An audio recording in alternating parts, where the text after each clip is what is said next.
قرآن مجید نے ایک واقعہ جو بہت اہتمام سے بیان کیا ہے وہ لوط علیہ الصلاۃ والسلام کی قوم کا واقعہ ہے اور کئی جگہ بیان کیا ہے. قرآن نے اس واقعے کی ابتدا یہاں سے کی ہے, هل اتاک حدیث ضیف ابراہیم المکرمین. ابراہیم علیہ السلام کے بھانجے تھے لوط علیہ السلام, جو ابراہیم علیہ السلام پر ایمان لائے. اللہ نے آپ کو بھی نبوت دی تو انہوں نے بھی ابراہیم علیہ السلام کے ساتھ ہجرت کر کے اپنے ملک کو چھوڑ دیا.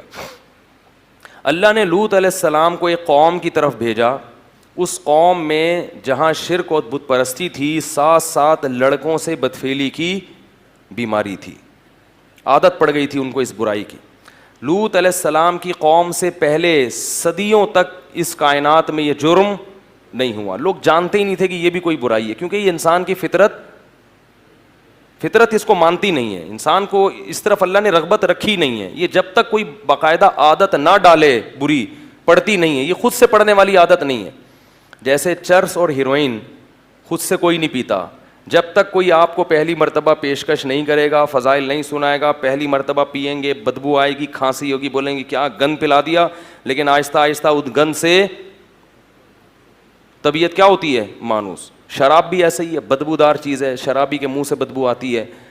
لیکن انسان یہ سوچ کے بتکلف پیتا ہے کہ دیکھیں, کر کے دیکھیں ہوتا کیا ہے. تو یہ جو لڑکوں سے بدفعلی کا مرض ہے, اللہ نے مرد کی رغبت مرد کی طرف رکھی نہیں. عورت کی طرف رغبت وہ نیچر ہے, وہ فطرت ہے, وہ نیچر ہے, وہ ختم نہیں ہو سکتی, اور وہ ختم ہوگی تو یہ غلط ہے. تو اللہ نے پیدا کیا نا, وہ تو نیچر کا حصہ ہے. مرد کی طرف, لڑکے کی طرف رغبت ہونا یہ نیچر کا حصہ نہیں ہے, یہ بیماری ہے. یہ بیماری ہے, یہ گندگی ہے.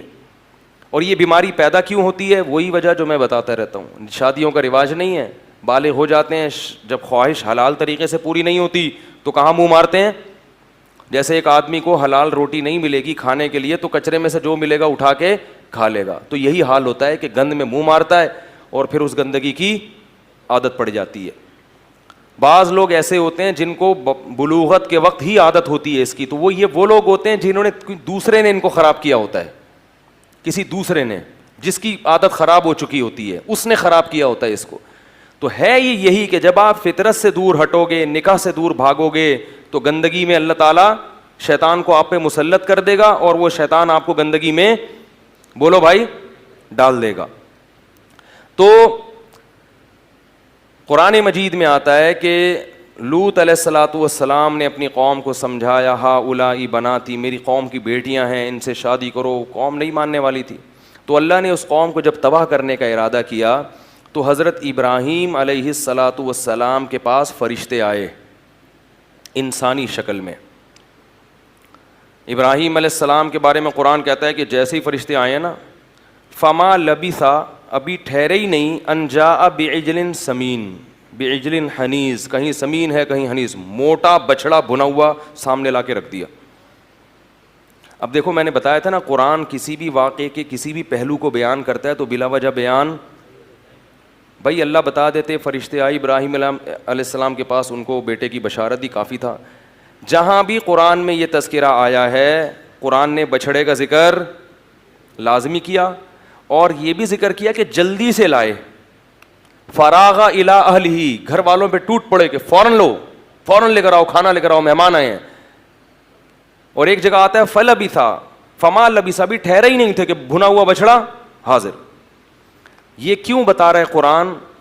ابراہیم علیہ السلام کی سخاوت بیان کرنے کے لیے. خود غریب تھے لیکن کھانا بھی کیسا, بھنا ہوا بچڑا. کیا بار بار, بکرا نہیں, ارے آپ مرغی سمجھ رہے ہو یار, بچڑا. سبحان اللہ. تو گائے کا بچہ ہوتا ہے نا, اس کو بچڑا بولتے ہیں. چھوٹا سا بچڑا پورا صحیح سالم تندور میں پکا کے سامنے. دمبے تو ہم نے بھنے ہوئے کھائے ہیں, بچڑا آج تک نہیں دیکھا. تو وہ سامنے رکھ دیا. فلما رأى أيديهم لا تصل إليهم, آپ کو پتہ ہے ایک آدمی مسافر بھی ہو, تھکا ہوا بھی ہو, اس کے سامنے تو مسور کی دال بھی آئے گی تو کھانا شروع کر دے گا.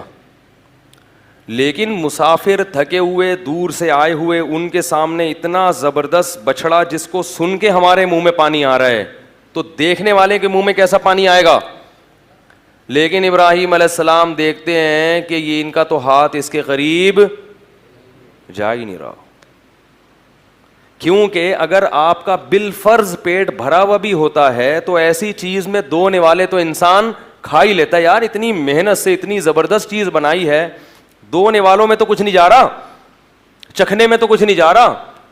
لیکن قرآن کہتا ہے کہ ہاتھ بڑھائے بھی نہیں انہوں نے کہ چلو چیک کیا ہوتا، نہیں گلا نہیں ہے، صحیح مرچیں زیادہ ہیں ہم نہیں کھا رہے بھائی، یا ہمارا تو پیٹ بھرا ہوا ہے ڈاکٹر نے منع کیا. نہ کچھ نہیں، ہاتھ ادھر ذرا سے بھی حرکت، کیونکہ وہ فرشتے تھے نا، ان کے لیے یہ پتھر تھا، پتھر لا کے رکھ دو کسی پہ کیا رغبت ہوگی.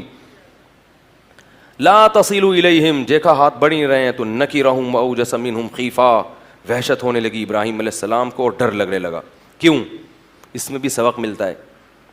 اس لیے کہ عزت دار لوگ جب کسی کے گھر جا کے کھا لیتے ہیں تو اس سے دشمنی، بولو بھائی، نہیں رکھتے. دشمنی رکھنے والا وہی ہوتا ہے کہ جب وہ دشمنی ہے تو پھر آپ کا احسان، بولو بھائی، نہیں لیتا.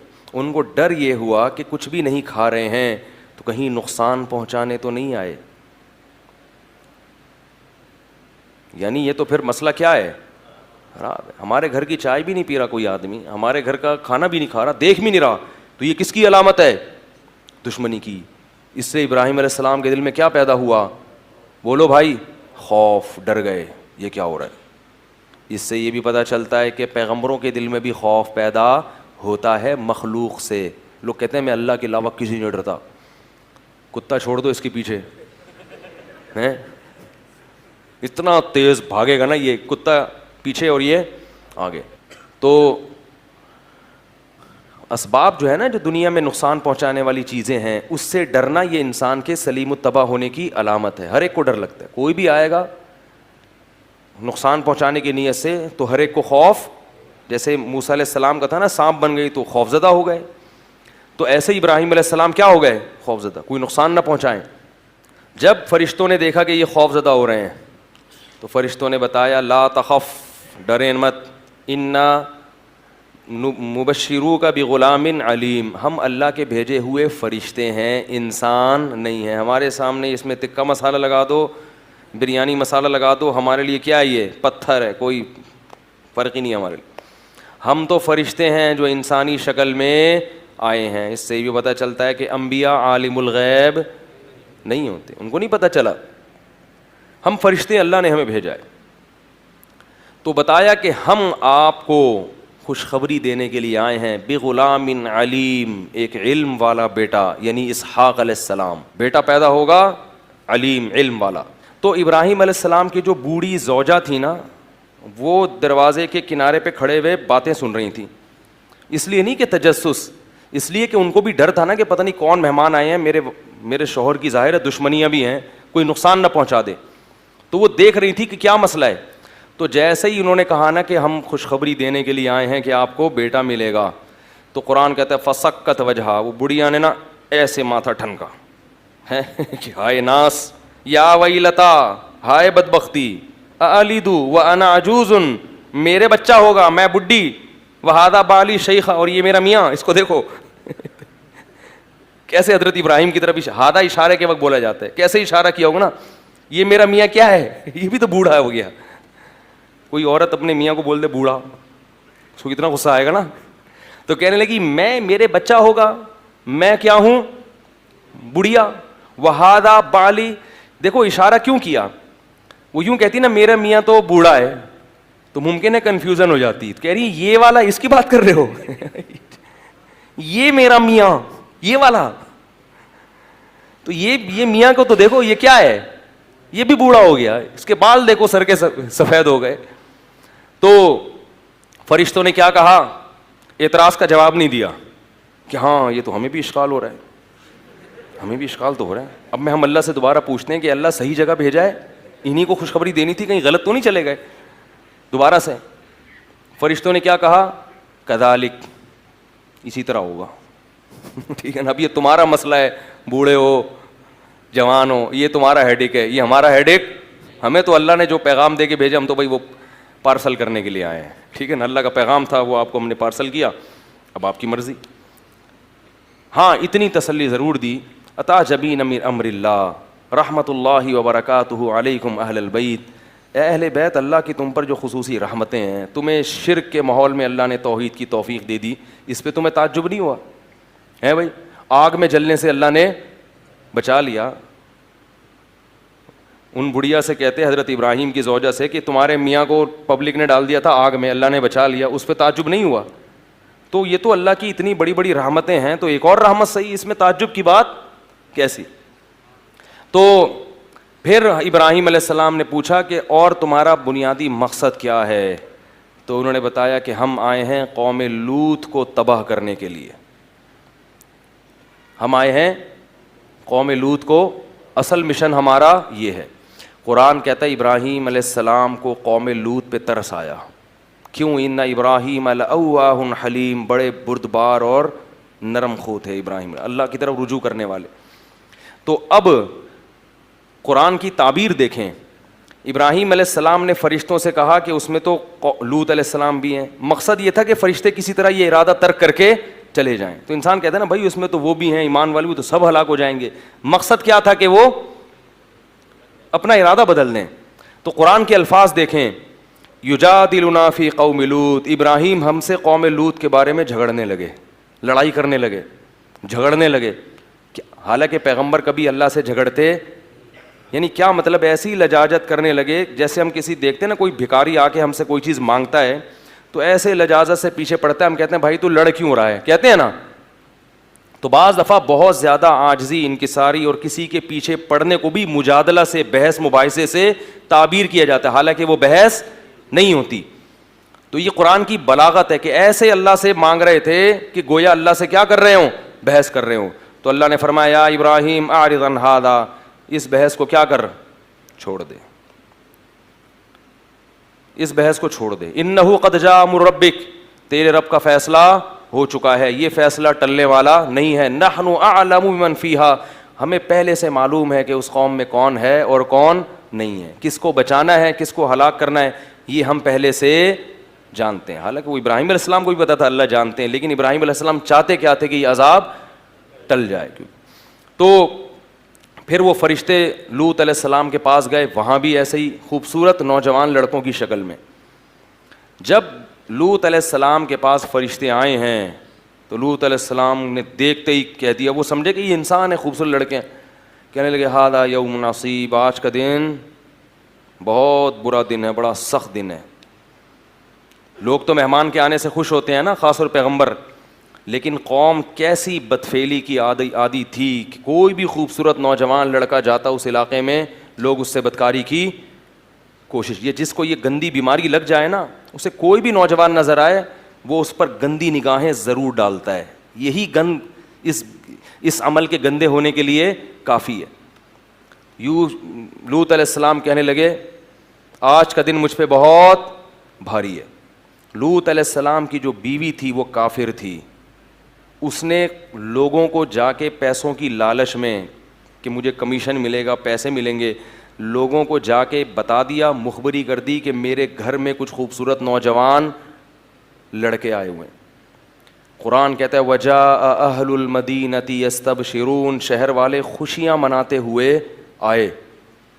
لوط علیہ پیغمبر جو ہے نا مہمانوں کے معاملے میں بہت غیرت مند ہوتے ہیں. ہر غیرت مند آدمی مہمان کی بے عزتی برداشت نہیں کرتا. تو لوط علیہ الصلوۃ والسلام، ظاہر ہے پیغمبر سے زیادہ کون غیرت مند ہوتا ہے، ان کو یہ تھا کہ میری عزت ہے، یہ مہمان کس کی عزت ہیں؟ میری عزت ہے. تو جب ان کو پتہ ہی نہیں تھا کہ یہ فرشتے ہیں اور یہ سب چیزیں پہلے سے جانتے ہیں.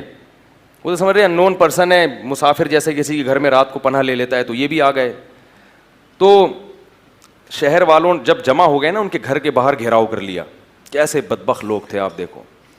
جب گھیراؤ کیا تو لوط علیہ الصلوۃ والسلام نے ان سے کہا کہ ہؤلاء ضیفی فلا تفضحون، یہ میرے مہمان ہیں، ان کو ذلیل، مجھے ذلیل مت کرو، کیونکہ ان کی ذلت کس کی ذلت ہے؟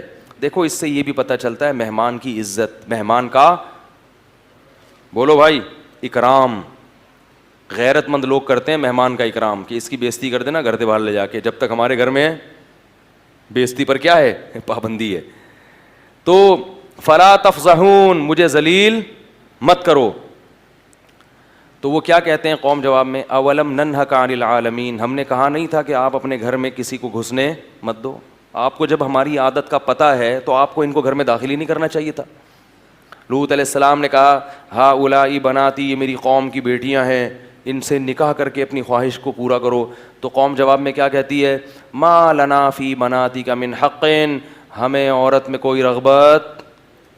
یہ بھی اس گناہ کی سزا ہے کہ جس کو اللہ نے پیدا کیا اس میں رغبت, بولو بھائی, ختم ہو جاتی ہے.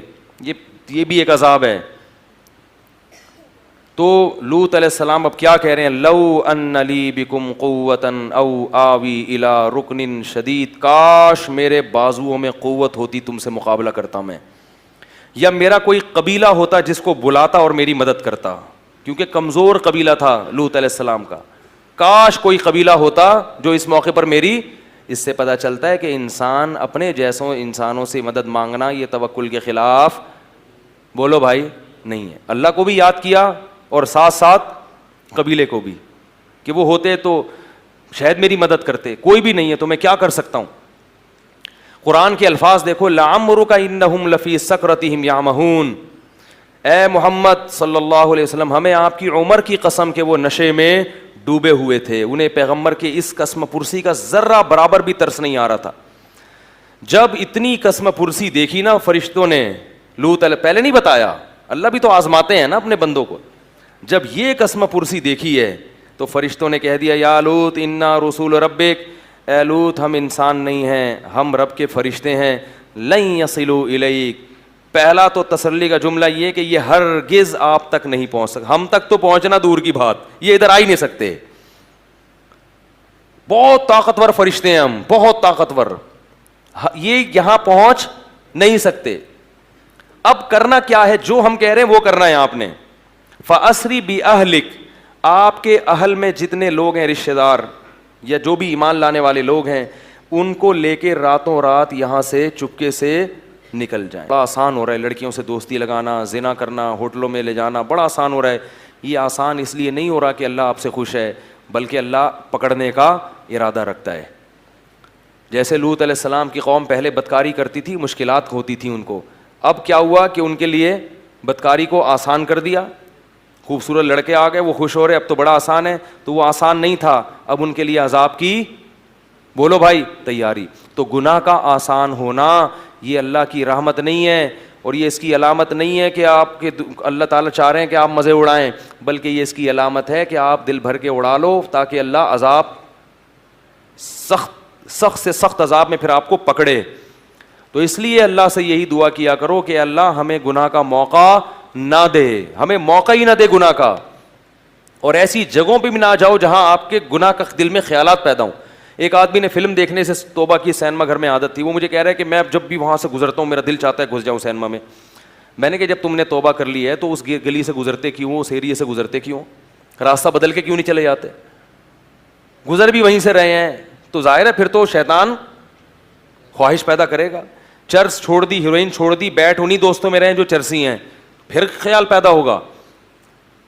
زنا سے توبہ کر لی لیکن لڑکیوں کے نمبر ڈیلیٹ نہیں کیے, گپیں اسی طرح لگ رہی ہیں, فلمیں اسی طرح بیہودہ دیکھی جا رہی ہیں, پھر گناہ کے خیالات پیدا ہوں گے. تو توبہ یہ ہوتی ہے کہ آپ ان تمام متعلقات کو ختم کر دیں,